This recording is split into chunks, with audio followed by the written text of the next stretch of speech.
Voici le mont Bassian, situé dans le district de Pingshan, ville de Yibin, dans la province du Sichuan.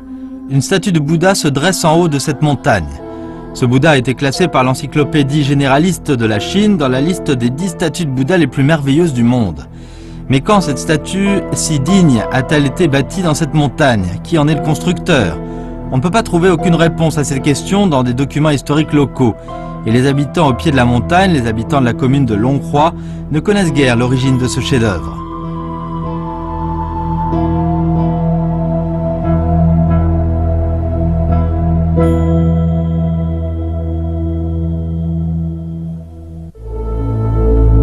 De la ville de Yibin, première ville du fleuve Yangtze, nous prenons la route vers l'ouest le long du fleuve Dinsha, nom local du Yangtze, et traversons le centre du district de Pingshan en suivant la route sinueuse dans les montagnes en direction du nord.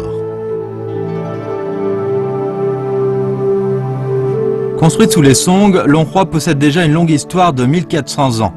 Elle se situe au pied de la montagne et au bord de la rivière. C'est une commune qui conserve fortement les coutumes anciennes. Se promenant dans les ruelles anciennes de cette vieille commune, la statue de Bouddha mystérieuse est visible de partout.30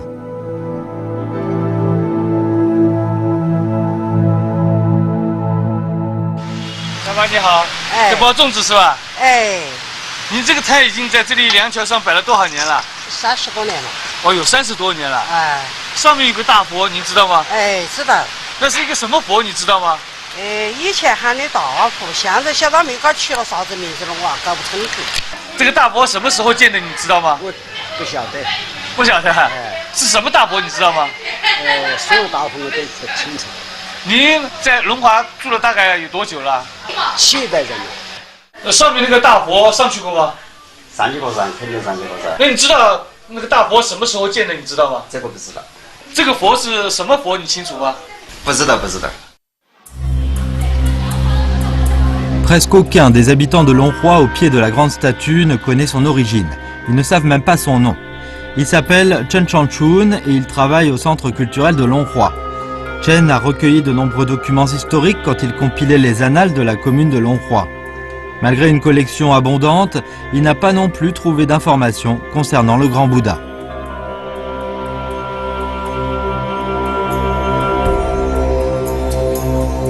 Le Bouddha se dresse le long d'un précipice rouge. Avec une hauteur de 32 mètres, il nous donne une impression imposante et grandiose. La province du Sichuan est une région qui possède de nombreuses statues de Bouddha gravées dans des précipices.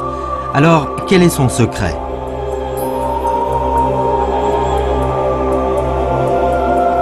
Devant le grand Bouddha, nous rencontrons She Zuming, président de l'association bouddhiste de Yibin.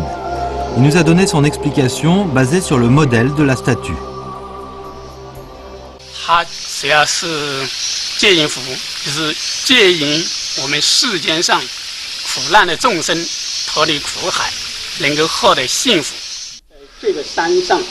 Le Bouddha de guidance s'appelait aussi Amidabha. C'est ce Bouddha qui s'occupe de la guidance des êtres pour arriver à la terre pure de la béatitude. Mais She Zuming explique qu'il est difficile d'estimer l'époque exacte de sa construction.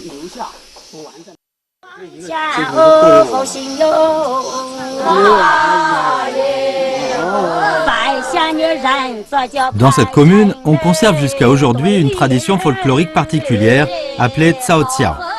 Chaque année, le 14e jour du premier mois du calendrier lunaire chinois, les femmes de Longhua se réunissent volontairement. Ce jour-là, les pèlerins féminins encensent d'abord le grand Bouddha à son pied. Puis elles descendent de la montagne et traversent le pont Liang, pont frais, au centre de la commune en tapant fort des 2 pieds. C'est ce qu'on appelle Tsai Tiao. Cette activité a pour but de supprimer la mauvaise fortune et de prier pour toute la famille, les proches et les amis, afin que tout le monde puisse avoir une bonne santé et du bonheur. Cette activité tire son origine de la dynastie Song et elle est devenue très populaire sous les dynasties Ming et Qing. Si cette tradition du Tsai Tiao présente un lien avec la grande statue, l'époque de la construction du Bouddha pourrait remonter à la dynastie Song. C'est-à-dire qu'elle aurait une histoire de plus de 1000 ans. Il existe concernant le grand Bouddha un autre mystère. Pour une raison inconnue, la statue n'est pas complète. Les pieds de Bouddha n'ont pas été sculptés. Les avis sont partagés. Certains disent que c'est à cause d'un problème financier, d'autres disent que le travail s'est arrêté en raison de la guerre. Autrefois, la commune de Longhua était pendant une longue période un poste stratégique militaire où chaque dynastie entretenait une garnison importante pour défendre ses frontières.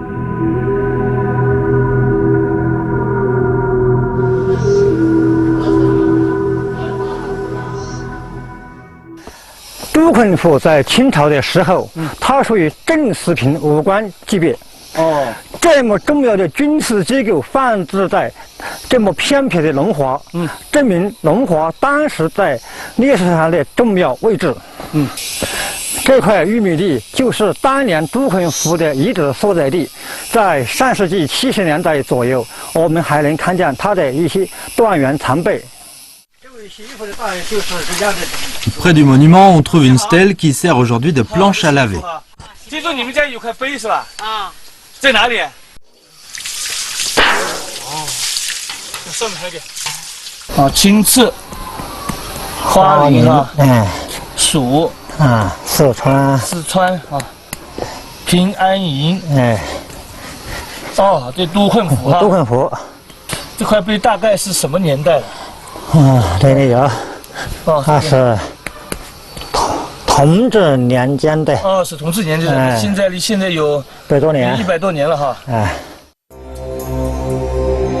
Pourquoi les deux pieds du Bouddha ne sont-ils pas sculptés?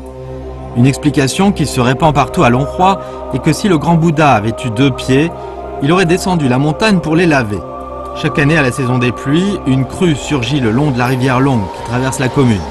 C'est pour cette raison qu'on n'a pas sculpté les deux pieds.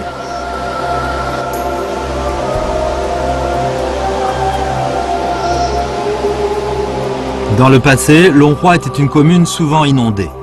Voici le temple de l'empereur Yu, au centre de Longhua, construit à l'époque de l'empereur Tianlong de la dynastie des Qing. L'objectif de sa construction était de prier pour la bénédiction de l'empereur Yu, personnage légendaire possédant le pouvoir de contrôler les eaux et de lutter contre les inondations. Supposons que la construction du grand Bouddha partage le même but. Il existe encore un mystère. Pourquoi le visage du Bouddha est dirigé vers l'est et non vers la commune, en contrebas?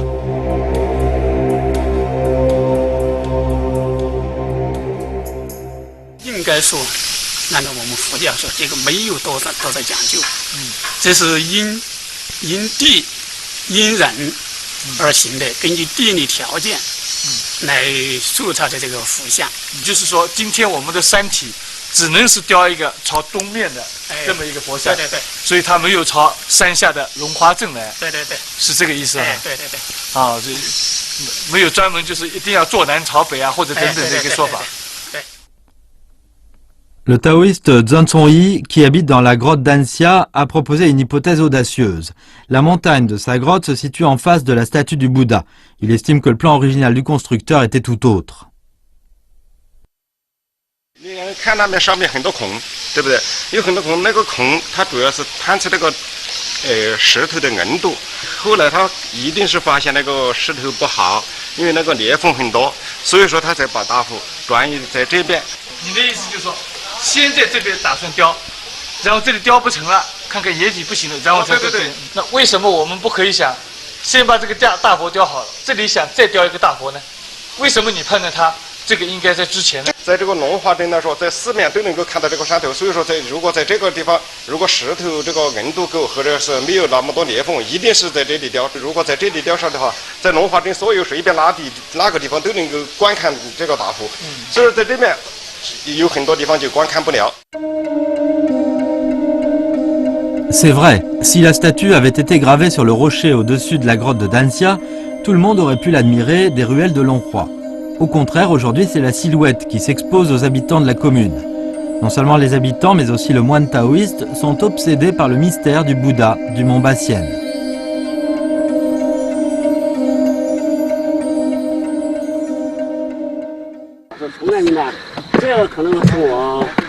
Pour résoudre ce mystère, nous avons consulté Hu Wenhe, chercheur à l'Académie des sciences sociales du Sichuan, spécialiste des statues bouddhiques.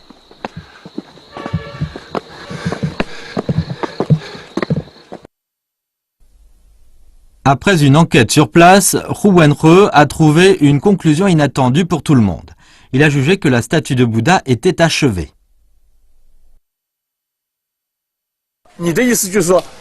原来他就没有打算把这个脚雕出来。是啊，如果是要把这个，把那个大佛啊雕刻成全身的话，他那个龛呢应该是开下来，但是没有。也就是说，我们要以这个龛为标准。对，这个佛是多大，它这个龛应该就是多大。对。Hu Wenhe nous explique qu'au cours de la construction, on doit d'abord graver une niche sur le précipice, et ensuite sculpter la statue en se référant à sa dimension.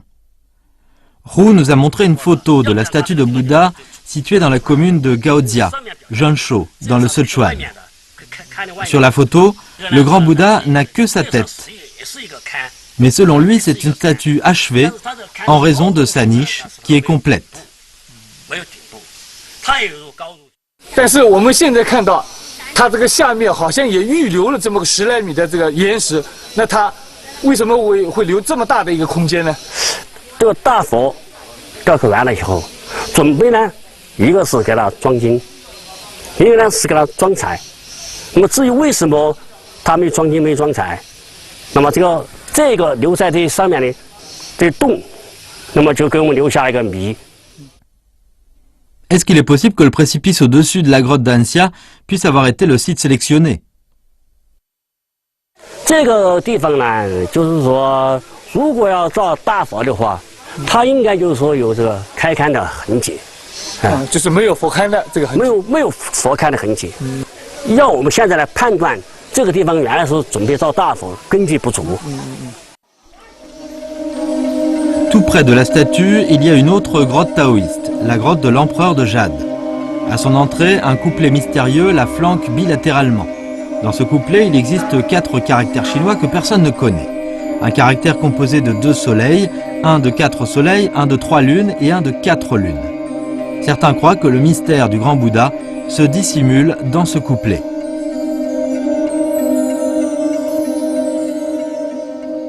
我认为这幅对联啊，跟这个大佛没有关联。这幅对联呢，应该是道教的东西。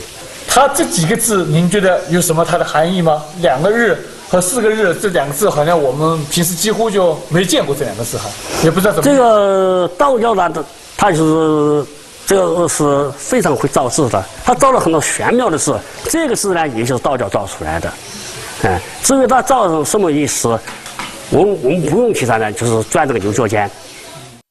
胡老师，我们怎么来判断一个佛像，它到底是哪个年代？怎么来给它断代？佛像，它的造型呢，都是根据一定的仪轨来造的。那么就是说，不同的佛像，它就有不同的仪轨。比如说唐代的佛像，唐代的佛像来说，它说一般来说就是高入节。这个是高入节。对。另外就是用罗法。 罗法，这个罗法呢，就是法师右旋。哦，它往右方向。右旋。法师右旋。另外就是说，眉间有白毫。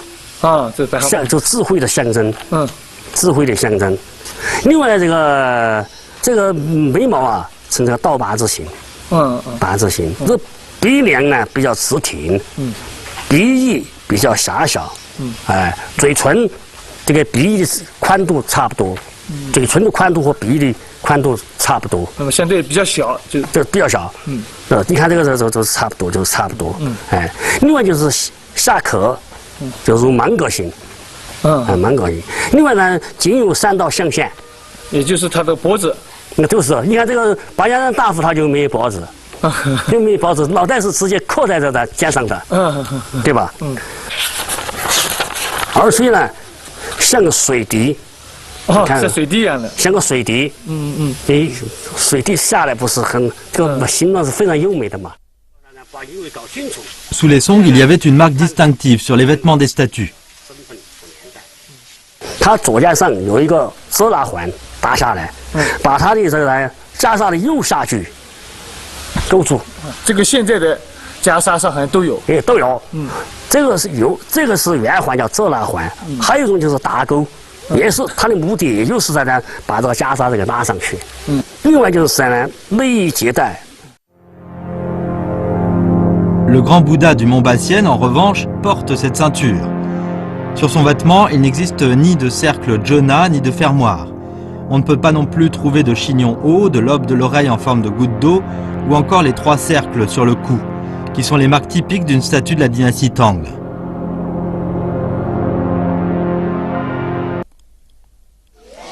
Après analyse, Hu Wenhe a jugé que la statue avait été construite à la fin de la dynastie Ming.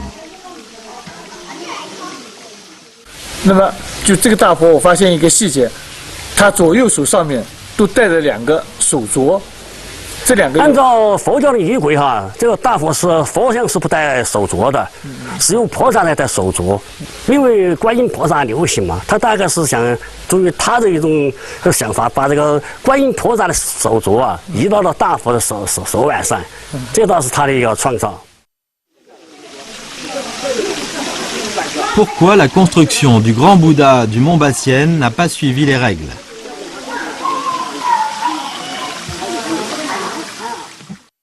实际上，在佛像哈，它传到中国以后啊，它逐渐呢就是被汉民族，就是被中土化了，也就是说被我们改造了，成了我们中国的佛像了。那为什么呢？因为它要满足啊这个信徒的信仰和需要、审美需要。首先就是说，它从直观上看。 这个佛像，这个种族啊，是我们的，不是印度人的佛像，是我们这个民族的佛像，是吧？我向他祈祷，他才能保佑我，对吧？如果是有外来的佛像，我希望他会保佑我吗？ Si le grand Bouddha a vraiment été construit sous les Ming, pourquoi les habitants locaux n'ont-ils aucune connaissance sur son origine? Déjà, la commune de Longhua avait été établie sous la dynastie Song. Hu Wenhe lance une hypothèse audacieuse concernant ce mystère.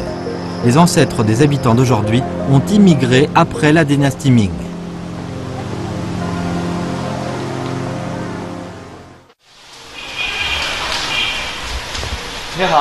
Pour prouver sa théorie, notre équipe a trouvé une famille qui possède sa propre généalogie familiale. Dans ce document, on a découvert que les prédécesseurs de cette famille habitaient autrefois à Changsha, dans la province du Hunan. Le déplacement dans cette région s'est passé pendant sa 12e génération. 就是湖南那边人哈，也是哈。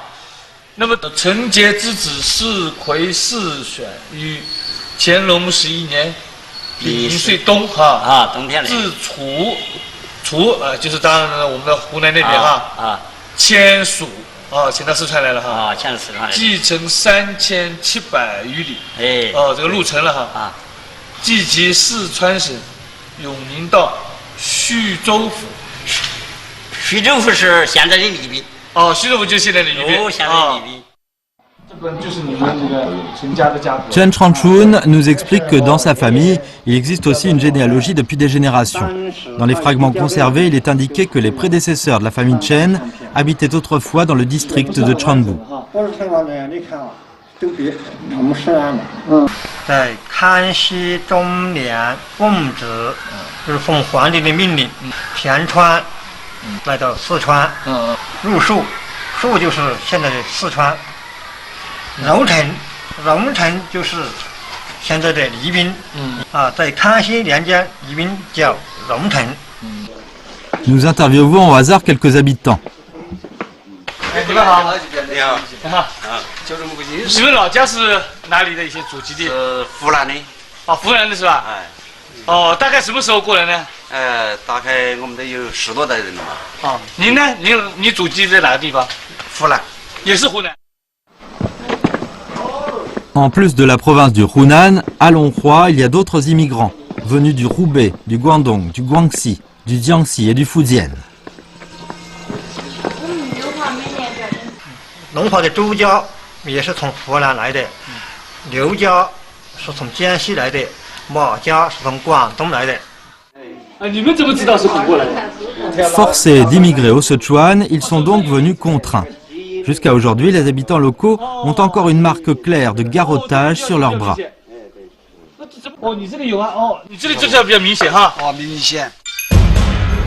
Il existe une marque très fine sur les bras. 他们那个捆得紧点。这个就捆得紧点。我们那就捆得松点。就松点就收硬气就淡点。这个也比较明显。 就说凡是的，凡捆管的都有。那么小孩子也会有吗？都有。这我是几岁了？15岁。15岁的时候啊，你手上我看看有，哟，你这很明显，这个印记你知道是什么意思吗？拿不清楚了。两只手都很明显。哦。 Dans la ville, 8 ou 9 habitants sur 10 portent cette marque sur les bras. 剪刀石头布是吧？让我看一下你们手好不好？哎呦，看一看这里，哎，这里真的有一道。你知道这里为什么有这么一道印子吗？不知道。你爸爸妈妈没跟你说过？没有。啊，没说过。你老家是哪里的？ Il est très difficile pour nous de croire qu'une marque de garrottage qui s'est passée il y a quelques centaines d'années ait pu se transmettre de génération en génération. Les habitants locaux, en revanche, le croient dur comme fer. Quelque chose de très grave a dû avoir lieu à Longhua.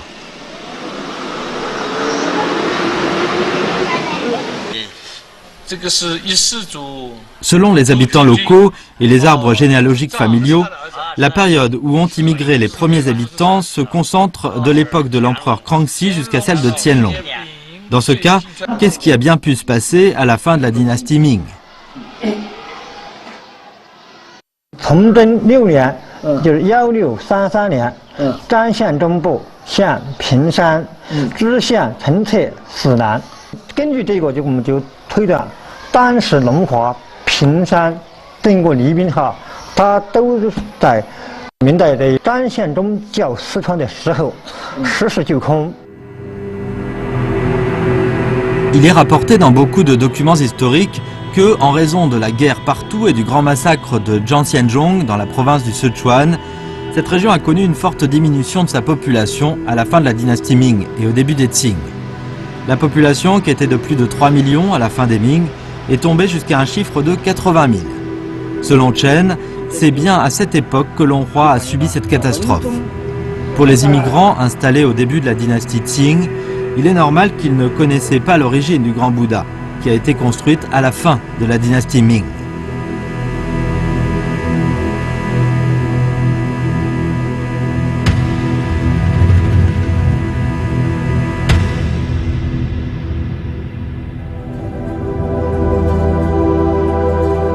Malgré les 1700 perrons pour monter jusqu'au pied de la statue, chaque jour il y a toujours un grand nombre de pèlerins qui se prosternent devant elle.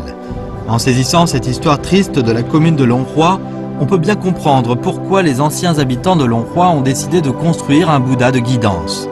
Ils espéraient peut-être que le Bouddha pourrait guider les êtres souffrants dans le monde réel pour les faire sortir de l'abîme de misère où ils se trouvaient et les mener dans une terre pure de béatitude.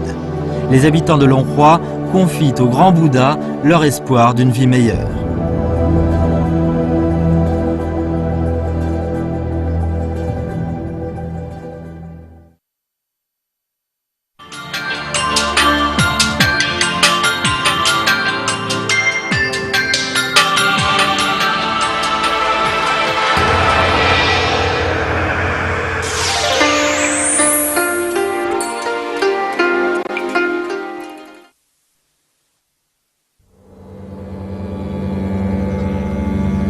Ce bâtiment de cuivre, un édifice bouddhiste du temple Tiantrong sur le mont Wutrai, fut construit par le moine Miaofeng sous la dynastie des Ming au XVIe siècle, avec les donations qu'il avait collectées dans 13 provinces.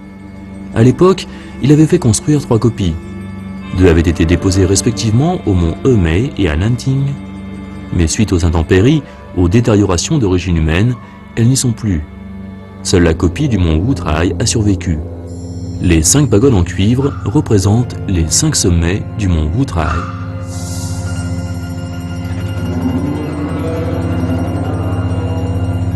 Les 7 édifices du temple Tiantong sont alignés dans l'axe de la grande salle du trésor puissant, de la salle sans poutre et de la salle en cuivre. La grande salle du trésor puissant est l'édifice principal du temple. Il y a 1900 ans, sous la dynastie des Han de l'Est, des moines indiens firent construire à l'emplacement de cette salle le premier édifice dédié au bouddhisme du mont Wutrai.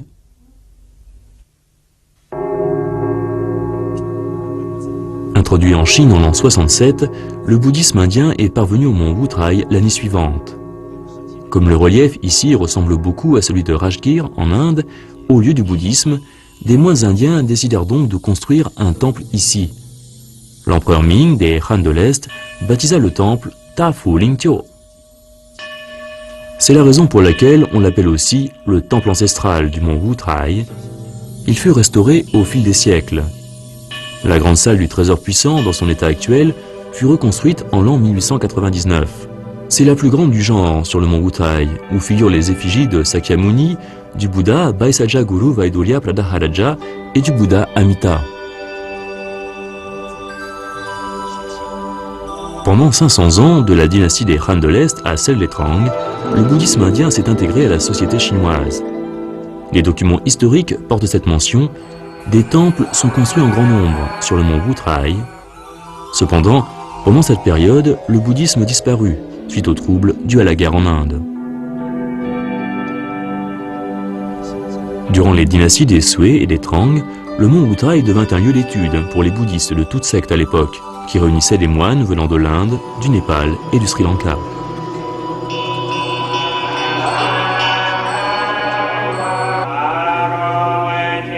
En 522, c'est d'ici que le moine Semata du mont Wutrai partit pour le Japon par voie maritime pour y prêcher le bouddhisme. Par la suite, le Japon envoya en retour de nombreux disciples pour étudier les sutras bouddhiques en Chine.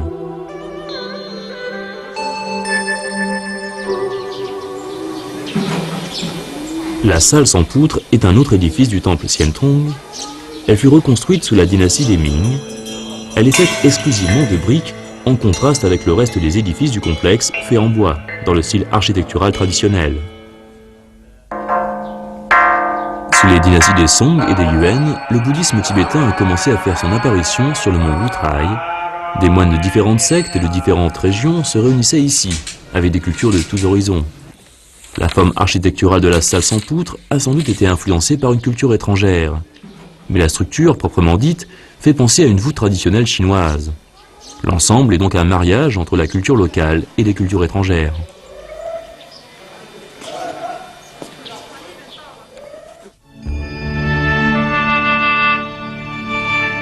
Le temple Xiantong connut les hauts et les bas du bouddhisme au cours des 2 millénaires qui ont suivi l'introduction de cette religion en Chine. Il est unique, par le simple fait que des édifices construits avec différentes matières, comme le bois, la brique et le cuivre massif, coexistent dans un seul temple.